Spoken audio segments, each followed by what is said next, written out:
जय हिंद, वंदे मातरम। बच्चों, स्वागत है बच्चों हमारे YouTube चैनल सार्थक साइंस एंड मैथ में। तो आज की क्लास होने वाली है हमारी क्लास 10th की विज्ञान की, और इसके अंदर हम पढ़ने वाले हैं पाठ 2 अम्ल, क्षार एवं लवण। तो चलिए बच्चों, आज की क्लास शुरू करते हैं। देखिए, जैसा कि हेडिंग पड़ी हुई पाठ का नाम है अम्ल, क्षार एवं लवण। ठीक है, तो अम्ल क्या होता है इसके बारे में डिस्कस करेंगे। तो आप हेडिंग लगाइए कि अम्ल क्या होता है। देखिए, अम्ल अम्ल को अगर देखा जाए इंग्लिश की लैंग्वेज में या फिर अंग्रेजी की भाषा में एसिडस कहते हैं, है ना। क्या कहते हैं? एसिड कहते हैं। तो इसको इंग्लिश के भाषा में अगर देखें, अंग्रेजी में इसको एसिड कहते हैं। तो ये जो एसिड शब्द है, एसिड शब्द जो है वो आया कहाँ से है। देखिए, एसिड शब्द की जो उत्पत्ति है लैटिन भाषा के शब्द से हुई है। तो यहाँ पे थोड़ा सा इसको समझ लेते हैं कि एसिड जो वर्ड है, इस वर्ड की उत्पत्ति की बात की जाए तो इस वर्ड की जो उत्पत्ति है वो लैटिन भाषा, कौन सी भाषा है हमारी? लैटिन भाषा के एसिड से हुई है। ठीक है, लैटिन भाषा के एसिडस से हुई है। ठीक है ना। अम्ल क्या है, यानी एसिड इंग्लिश में कहते हैं। एसिड वर्ड जो कहां से आया, उसकी जो उत्पत्ति हुई वो लैटिन भाषा के एसिडस वर्ड से हुई है। अब ये एसिडस वर्ड है क्या?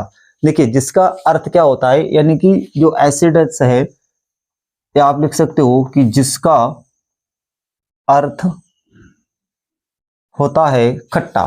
ठीक है, जिसका अर्थ क्या होता है? खट्टा होता है। जैसे हम सौर कहते हैं ना, तो जिसका अर्थ क्या हुआ? खट्टा हुआ। तो इसका अर्थ हो गया खट्टा। इंग्लिश में इसको क्या कहेंगे? सौर कहेंगे। ठीक है ना। तो इंग्लिश वर्ड की बात करते हैं एसिड की, तो एसिड जो वर्ड है हमारा वो आया है कहाँ से?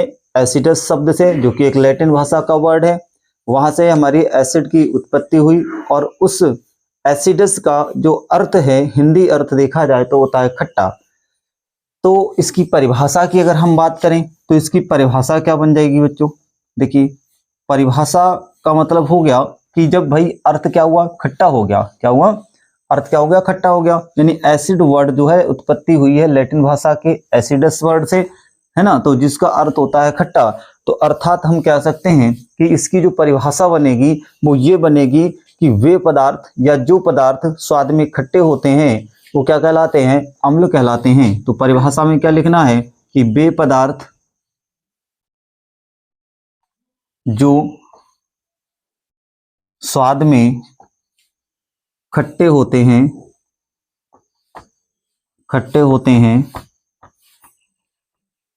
अम्ल कहलाते हैं।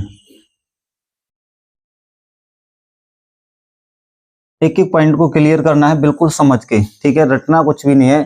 तो हमने कहा कि ये इसकी परिभाषा कैसे बनी, तो परिभाषा भी एक हिसाब से देखा जाए तो परिभाषा जो उत्पन्न हुई है वो भी एक वर्ड से ही हमने परिभाषा को डिफाइन कर दिया कि एसिड्स जो वर्ड है वो लैटिन भाषा का वर्ड है, इसका जो अर्थ होता है वो होता है खट्टा। तो इस वजह से हमने जान लिया कि खट्टे पदार्थ जो होते हैं वो उनमें क्या होता है? एसिड्स होता है। अर्थात कि वे पदार्थ जो स्वाद में खट्टे होते हैं उन्हें क्या कहते हैं? अम्ल कहते हैं। ठीक है, आई होप समझ में आएगा। चलिए, अब हम इसके देखते हैं कि कुछ गुण होते हैं इनके अम्ल के, तो उनको देख लेते हैं। ठीक है ना। देखो,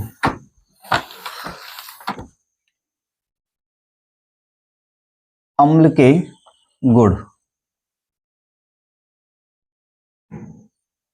अम्ल के यदि मैं गुणों की बात करूं तो अम्ल के गुण देखिए, दो तरीके के गुण देखने को मिलते हैं। एक भौतिक गुण और एक होता है रासायनिक गुण, यानी एसिड के गुण, प्रॉपर्टीज ऑफ द एसिड कह सकते हैं। तो देखिए, अम्ल के गुण क्या होते हैं। सबसे पहले हम बात करते हैं अम्ल के भौतिक गुणों की। ठीक है, तो देखिए पहला इसमें है भौतिक गुण। अब ये अम्ल के जो भौतिक गुण होते हैं वो कौन कौन से हैं? ठीक है ना। भौतिक का मतलब इसको हम फिजिकल प्रॉपर्टीज भी कहते हैं। इंग्लिश में क्या कहेंगे? Physical properties.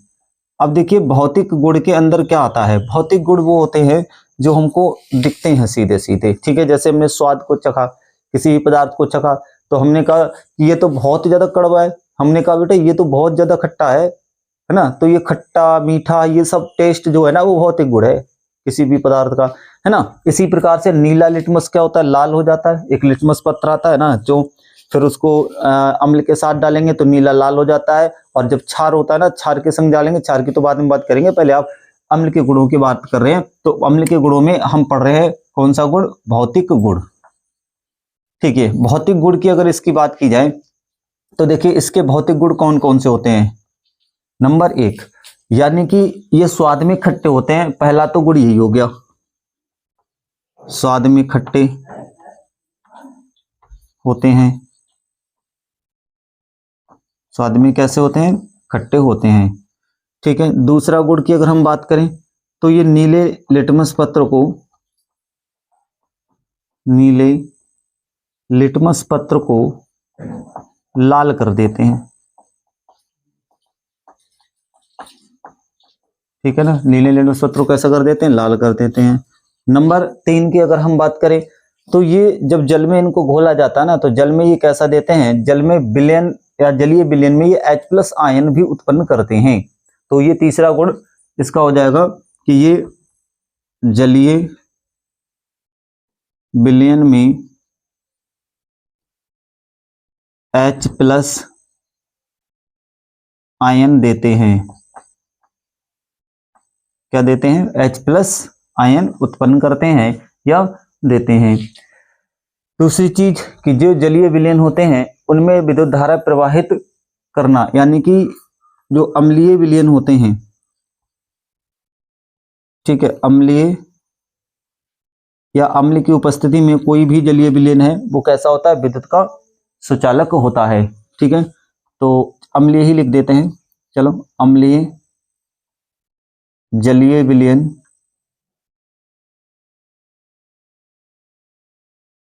विद्युत का सुचालक होता है।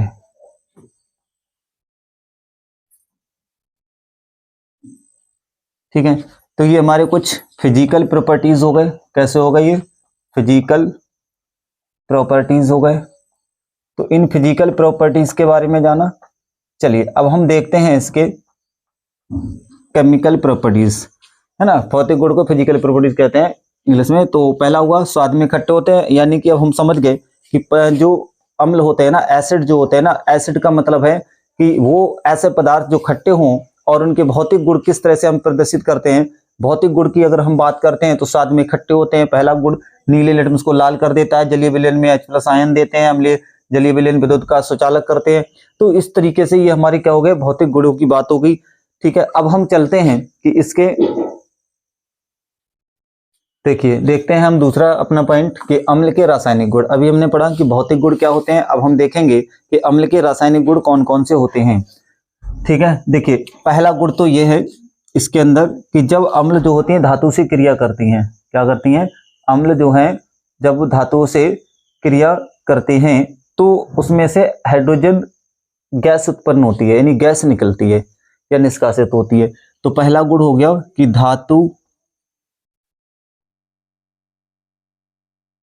यदि किसी अम्ल के साथ में क्रिया करती है, या अम्ल लिख सकते हो, यानी अम्ल किसी धातु के साथ मिला दिया, यानी कि क्रिया करती हैं, तो क्या देती हैं। ठीक है, इसमें लवण तथा हाइड्रोजन गैस निष्कासित होती है, पहला ये गुण हो गया। ठीक है, यानी धातु यदि अम्ल के साथ क्रिया करती है तो उसमें क्या बन जाएगा, लवण तथा हाइड्रोजन गैस बन जाएगी। जैसे मैं कोई एक सोडियम धातु ले लिया, इसके संग में मान लो HCl की क्रिया करा दी, तो यहां से ये क्या होगा, ये जो है ना यहां से टूट करके, ठीक है ना, ये क्या होगा, यहां से टूटेगा, और यहां से हाइड्रोजन गैस ये कहाँ चली जाएगी, निकल के यहां आ जाएगी। देखो यहाँ पर H2 गैस बन जाएगी, और यहाँ बचा Cl और Na मिलकर क्या बना लेंगे, NaCl बना लेंगे, जो क्या है, एक लवण है। क्या है, लवण है, और ये गैस है। ठीक है, ये तीर का जो निशान होता है ये गैस को प्रदर्शित करता है कि गैस है वो निकल जाएगी। तो इस तरीके से अम्ल क्या करते हैं, धातु के साथ क्रिया करके हाइड्रोजन गैस निष्कासित कर देते हैं, पहला। दूसरा है कि धातु कार्बोनेट्स के साथ में, दूसरा इसका रासायनिक गुण है कि अम्ल जो होते हैं वो धातु कार्बोनेट के साथ में क्रिया करके क्या करते हैं, तो यहाँ पे अम्ल और प्लस धातु कार्बोनेट, या इसको हम हाइड्रोजन कार्बोनेट के साथ भी कर सकते हो। तो यहां पर लिख दिया हाइड्रोजन कार्बोनेट।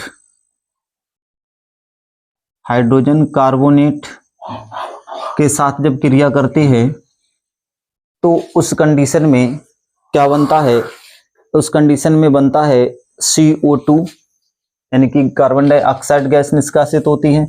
एक एग्जाम्पल देखते हैं, जैसे अम्ल हमने लिया कौन सा, HCl।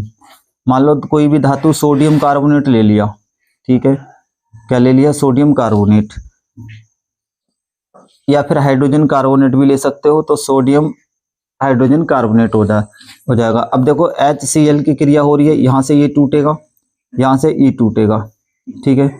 तो इसमें से क्या बनेगा, इसमें से एक तो हमने कहा कि कार्बन डाइऑक्साइड बनेगा, ठीक है, क्या बनेगा, कार्बन डाइऑक्साइड बनेगा। तो सबसे पहले आपको यहाँ पर कार्बन डाइऑक्साइड निकालना है, ठीक है, CO2 निकलेगा। अब CO2 निकल गया, एक O बचा है, एक हाइड्रोजन बचा है, तो यहाँ पर क्या बनेगा, NaCl बचेगा और यहाँ पर जल बचेगा, ठीक है। तो इतने ये प्रोडक्ट बनता है। तो देखिए यहाँ पे क्या बैलेंस है समीकरणों, बैलेंस को देख लो, NaCl ठीक है, H2 है, H1 है, CO2 है, ठीक है, और C यानी कि O2 है, CO1 ये है, तो एक CO बचा, यानी C तो लिख गया, एक O बचा, कहने का मतलब तो एक O यहाँ आ चुका है, और हाइड्रोजन 2 है तो हाइड्रोजन को 2 करना पड़ेगा, तो यहाँ पर किससे गुणा करनी पड़ेगी, 2 से गुणा करनी पड़ेगी, NaCl हो जाएगा, और NaCl हुआ तो Na2 हो गया, तो इधर भी 2 से गुणा करनी पड़ेगी। तो हाइड्रोजन, अब Cl की संख्या कितनी हो गई, 2, Na की संख्या कितनी हो गई, 2, और H की संख्या कितनी हो गई, 2, O की संख्या देखो, C 2 है और O 6 है, ठीक है। तो इधर किससे गुणा करनी पड़ेगी,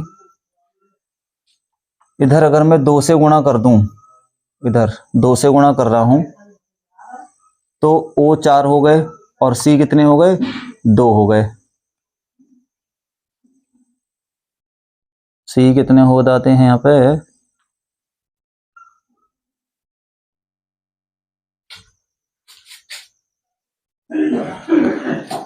तो देखिए दूसरा क्या होगा, अगर अम्ल जो है वो धातु कार्बोनेट या हाइड्रोजन कार्बोनेट,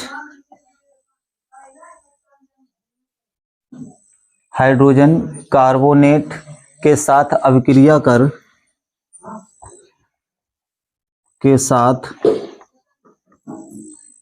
अभिक्रिया कर CO2 गैस निष्कासित करना,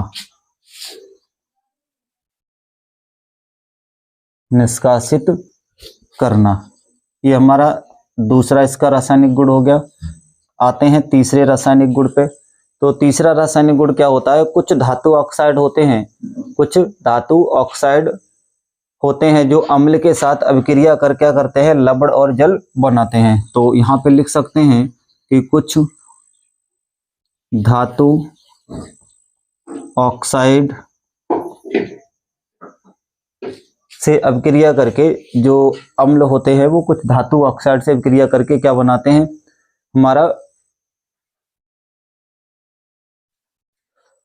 क्या बनता है, लवण और जल बनता है, ठीक है। कुछ धातु ऑक्साइड अम्लों से क्रिया करके, या कुछ धातु ऑक्साइड से क्रिया करके लवण तथा क्या बनेगा दूसरा, जल, ठीक है, करके लवण तथा जल बनाते हैं, ठीक है। तो ये हमारे क्या हो गए, सामान्य हमारे कुछ जो है प्रमुख जो है रासायनिक गुण हो गए। पहला है कि अम्ल धातु से क्रिया करके लवण और हाइड्रोजन गैस बनाता है, मैंने एक एग्जाम्पल भी लिख दिया। आगे चल के इनको पूरा डिटेल में समझेंगे एग्जाम्पल सहित।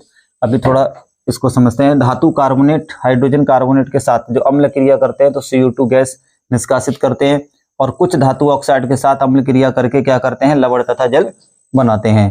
तो ये थे हमारे रासायनिक गुणधर्म। अब हम चलते हैं कि अम्ल के जो प्राकृतिक स्रोत हैं, यानी कि अम्ल आखिरकार प्राप्त कहाँ से होता है, तो अम्ल के प्राकृतिक स्रोत कौन से रहेंगे, अम्ल कैसे कहाँ से प्राप्त होता है प्राकृतिक, यानी कि जो सबसे सर्वप्रथम अम्ल हमारे बनते कैसे हैं, यानी कि कहाँ पाए जाते हैं, उनके प्राकृतिक स्रोत क्या रहते हैं, इसके बारे में हम अब डिस्कस कर।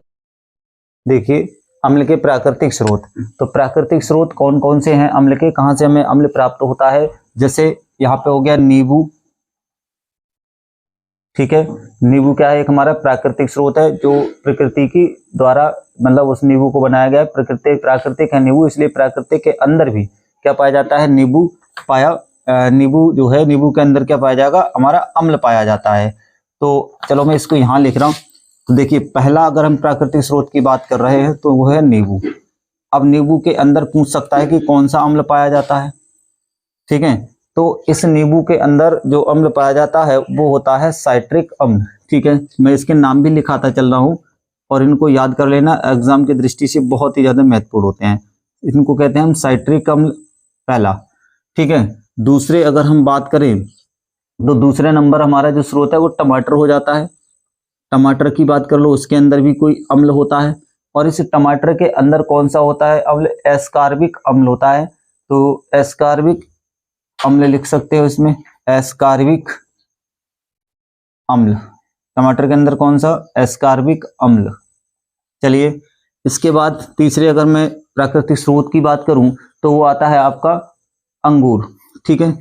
अंगूर क्या है, एक प्राकृतिक स्रोत है अम्ल का, इसके अंदर टार्ट्रिक अम्ल होता है, टार्ट्रिक, ठीक है, टार्ट्रिक अम्ल। तो इसके अंदर क्या है हमारा, टार्ट्रिक अम्ल पाया जाता है अंगूर के अंदर। इसके अलावा और मैं तीसरे नंबर हो गया, चौथा नंबर की अगर बात करूं प्राकृतिक स्रोत की, तो अंगूर के अलावा जैसे दूध हो गया, ठीक है, दूध तो नहीं कह सकते, दही कह सकते हो, दूध से ही दही बनता है, तो वो दही हो गया। और दही के अंदर कौन सा अम्ल है, लैक्टिक अम्ल, ठीक है ना, कौन सा अम्ल पाया जाता है, लैक्टिक अम्ल पाया जाता है, ठीक है। इसके साथ में और अगर हम बात करें प्राकृतिक स्रोत की, जैसे इमली हो गई, तो इमली के अंदर भी टार्ट्रिक अम्ल होता है, ठीक है, इमली, तो इमली के अंदर कौन सा है, टार्ट्रिक अम्ल, इसके अंदर भी टार्ट्रिक अम्ल पाया जाता है। अगर फिर और अगर एक आध की बात कर लें, ठीक है, टार्ट्रिक मतलब इमली के बाद में सेब ले लो, तो जो सेब होता है, सेब में कच्चा सेब ले लो, चाहे कच्चा सेब खट्टा लगता है, तो उस सेब के अंदर कौन सा अम्ल पाया जाता है, काफी पूछा जाता है, तो उसके अंदर होता है मैलिक अम्ल, ठीक है। इसके अंदर कौन सा सेब के अंदर है, मैलिक अम्ल, तो सेब के अंदर हमारा कौन सा अम्ल हुआ, मैलिक अम्ल, ठीक है। तो ये कुछ प्रमुख हमने क्या लिखा दिए, प्राकृतिक स्रोत लगा दिए जिससे हमें अम्ल प्राप्त हो सकता है, यानी कि अम्ल इनमें पाया जाता है। तो प्राकृतिक स्रोत हो गए नींबू, टमाटर, अंगूर, दही, इमली, याद कर लिया, बोलो, नींबू साइट्रिक अम्ल, टमाटर एस्कार्बिक अम्ल, अंगूर टार्ट्रिक अम्ल, दही लैक्टिक अम्ल, इमली टार्ट्रिक अम्ल, सेब मैलिक अम्ल, ठीक है। तो ये हमारे कुछ प्राकृतिक स्रोत हुए जिनमें अम्ल पाया जाता है।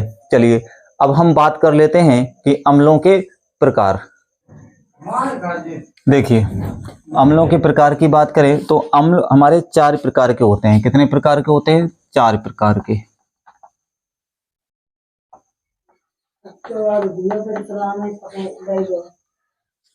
अम्ल 4 प्रकार के होते हैं। नंबर 1 जिसको हम कहते हैं प्रबल अम्ल, क्या नाम देते हैं, प्रबल अम्ल, ठीक है। और दूसरा प्रबल अम्ल के बाद एक होता है दुर्बल अम्ल,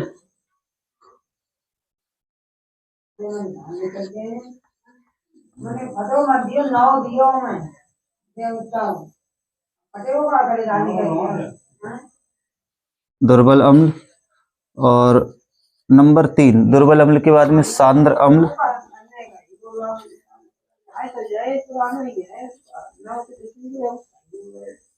सांद्र अम्ल।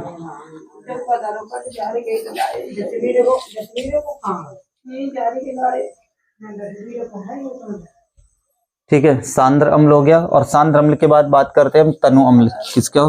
तनु अम्ल।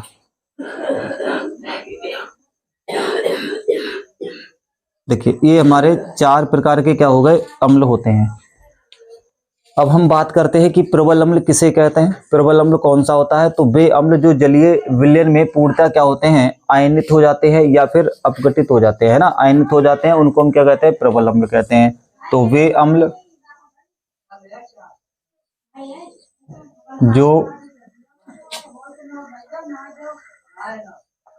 जल में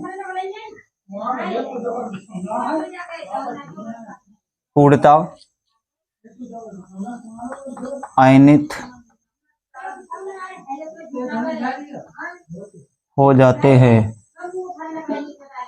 ठीक है, यानी कि वो अम्ल जो जल में क्या होते हैं या जल में पूर्णतः आयनित हो जाते हैं, उनको क्या कहते हैं? हम प्रबल अम्ल कहते हैं। अगर मैं प्रबल अम्ल के कुछ एग्जाम्पल की बात करूं, जैसे सल्फ्यूरिक अम्ल, ठीक है, इसमें क्या आ जाता है? देखो H2SO4, इसको हम क्या कहते हैं? सल्फ्यूरिक अम्ल कहते हैं, या फिर हम हाइड्रोजन सल्फेट भी कहते हैं। इसी को हम तेजाब भी कहते हैं, जो बैटरियों में पड़ता है। ठीक है, दूसरे अगर हम बात करते हैं, इसमें HCl, जिसको हम हाइड्रोक्लोरिक अम्ल के नाम से भी जानते हैं, इसमें HCl ये भी एक क्या है? हमारा जो है प्रबल अम्ल है HCl। ठीक है, जिसे हम हाइड्रोक्लोरिक एसिड कहते हैं। दूसरे अगर हम बात करें, इसके नाइट्रिक अम्ल भी इसी में आता है, जिसका सूत्र होता है HNO3, है ना, इसको हम नाइट्रिक अम्ल कहते हैं। तो ये भी एक हमारा क्या है? हमारा प्रबल अम्ल है। ठीक है, और इसके बाद में एक और होता है, जिसको हम नाम देख सकते हैं हाइड्रोब्रोमिक, है ना, यानी कि हाइड्रोब्रोमिक, आप ऐसे लिख दीजिए इसको। ठीक है, तो हाइड्रोब्रोमिक इतना आता नहीं है, इसको बस याद रखना है हाइड्रोब्रोमिक, या इसको लिख ही देते हैं, चलो हाइड्रोब्रोमिक। ठीक है, ये तो ये जो अम्ल है ना, ये क्या है? हमारे प्रबल अम्ल हो गए। क्या हो गए? प्रबल अम्ल। ठीक है ना, तो अब हम देखते हैं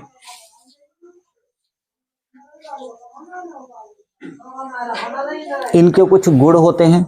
चलिए, अब एक चीज याद रखना नोट में, कि ये जो प्रबल अम्ल होते हैं ना, इसमें प्रबल अम्लों में जो प्रोटॉन होते हैं, और जो अर्थात हाइड्रोजन कह सकते हो, है ना, कि इन प्रबल अम्लों के अंदर जो हाइड्रोजन होते हैं, H+ आयन जिसे कहते हैं, वो त्याग करने की उच्च क्षमता पाई जाती है।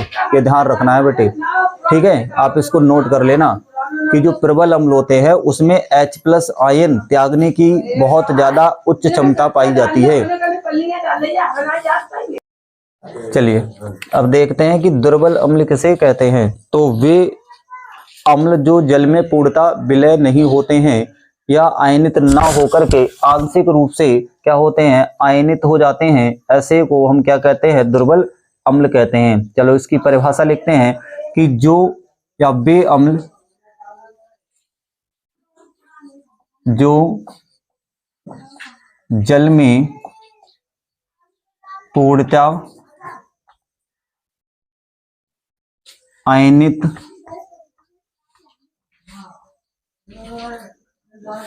न होकर आंशिक रूप से आयनित न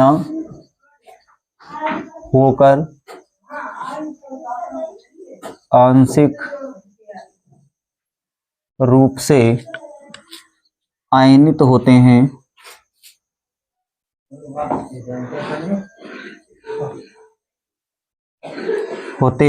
क्या कहलाते हैं? दुर्बल अम्ल कहलाते हैं। ठीक है, क्या कहलाएंगे? वो दुर्बल अम्ल कहलाते हैं। इनके कुछ एग्जाम्पल देख लें। इसमें एसिटिक अम्ल रहता है ना, तो CH2COOH, ठीक है, CH3COOH। चलो इसके एग्जाम्पल भी देखते हैं।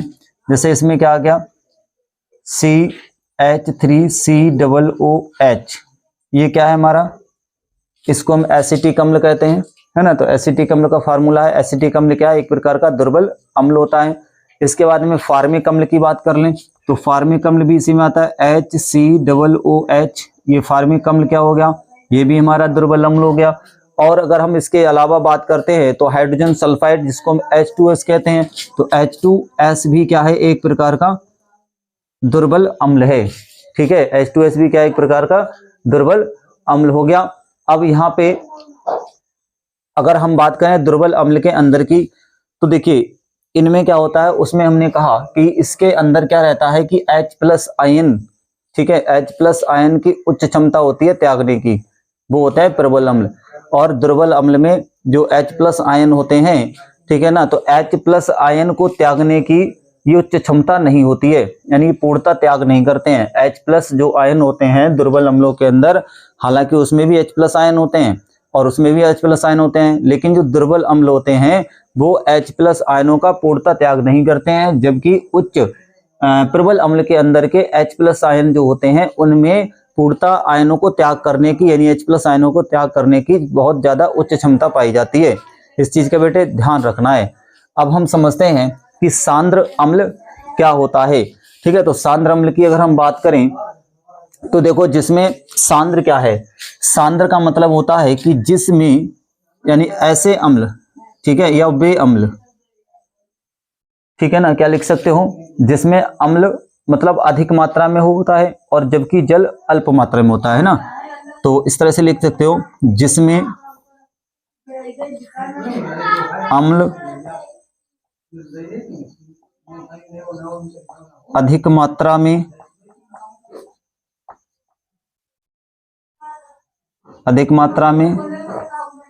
तथा जल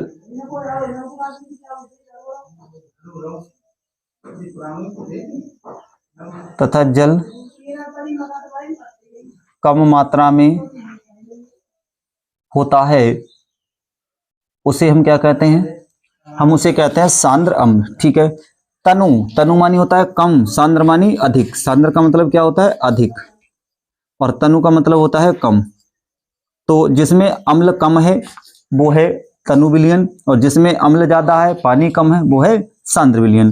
तो इसकी परिभाषा क्या हो जाएगी, जिसमें अम्ल अल्प मात्रा में लिख सकते हो, जिसमें अम्ल अल्प मात्रा में तथा जल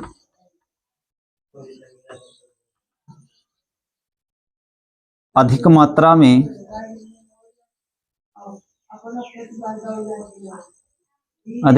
में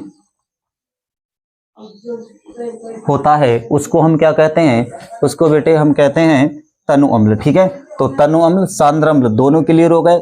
सांद्र का मतलब अधिक, जिसमें अम्ल की मात्रा ज्यादा हो और जल की मात्रा कम हो, वो कैसा है, सांद्र अम्ल होता है। और जिसमें तनु अम्ल की बात करें तो जिसमें अम्ल की मात्रा कम हो लेकिन जल की मात्रा अधिक हो, उसको हम तनु अम्ल कहते हैं। चलो, इतना आया समझ में। देखिए, क्षारक की परिभाषा, वे पदार्थ जिनका स्वाद कैसा होता है, कड़वा, जिनका स्वाद कड़वा होता है। ठीक है, जिनका स्वाद कैसा होता है बच्चों, कड़वा होता है। और एक चीज और याद रखना, ये साबुन की तरह छूने पर, स्पर्श करने पर साबुन की तरह महसूस होते हैं, है ना, क्या होते हैं, कड़वा होता है। और जो स्पर्श करने पर क्या लिख सकते हैं, होता है, और स्पर्श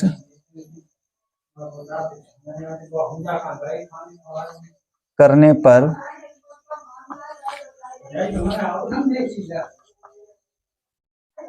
साबुन की तरह महसूस होते हैं।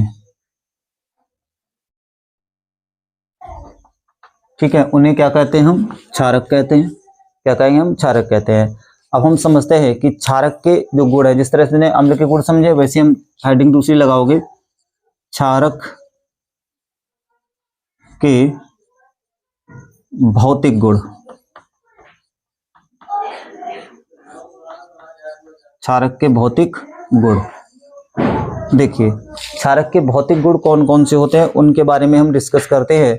पहला, इसकी अगर हम बात करें क्षारक का भौतिक गुण में, तो देखिए क्षारक का भौतिक गुण स्वाद में कैसे होते हैं, ये हो जाएगा, यानी कि ये स्वाद में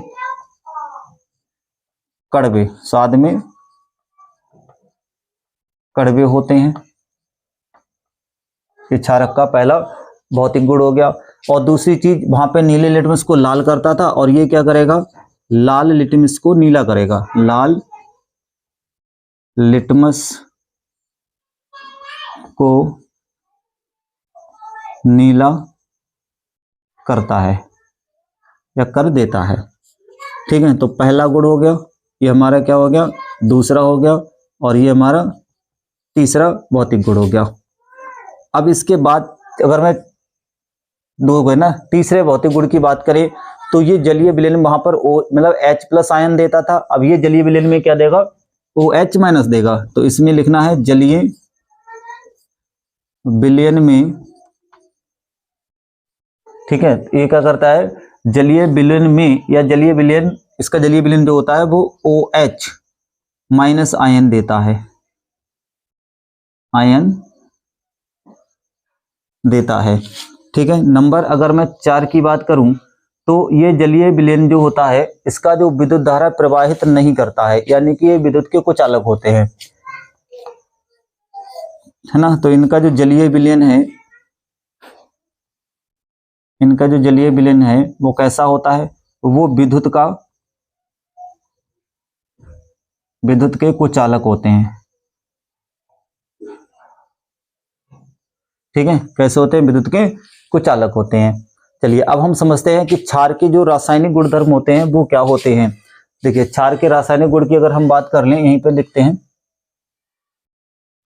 देखिए ये तो हो गया क्षार के भौतिक गुणधर्म, और यहाँ पे आ गया हमारा क्षारक के रासायनिक गुणधर्म। क्षारक चल रहा है, क्षार चल रहा है ना, ये गलती होगी, ठीक है ना, इसको थोड़ा क्षार की बात हो रही, क्षारक नहीं। तो क्षार के रासायनिक गुणधर्म, क्षार के रासायनिक गुणधर्म देखते हैं इसको। सबसे पहले अगर हम गुणधर्म की बात करते हैं तो जो क्षार होते हैं वो धातु के साथ क्रिया करके क्या बनाते हैं, यानी हाइड्रोजन मुक्त करते हैं। ठीक, तो पहली अगर क्षार इसके अंदर देखें तो पहला जो रासायनिक गुण हो जाता है कि जितने भी क्षार होते हैं, ठीक है, क्षार धातु से क्रिया कर हाइड्रोजन गैस मुक्त करते हैं, मुक्त करते हैं। ठीक है, पहला इसका रासायनिक गुण हो गया। अगर मैं इसके और बात करूं, क्षार जो होते हैं ना वो अम्लीय ऑक्साइड के साथ में, जो भी अम्लीय ऑक्साइड होते हैं ना, उन अम्लीय ऑक्साइड के साथ में जब हम क्रिया करते हैं तो वो लवण बनाते हैं। तो क्षार अम्लीय ऑक्साइड के साथ क्रिया कर क्या बनाते हैं, लवण का निर्माण करते हैं। ठीक है, कर लवण बनाते हैं।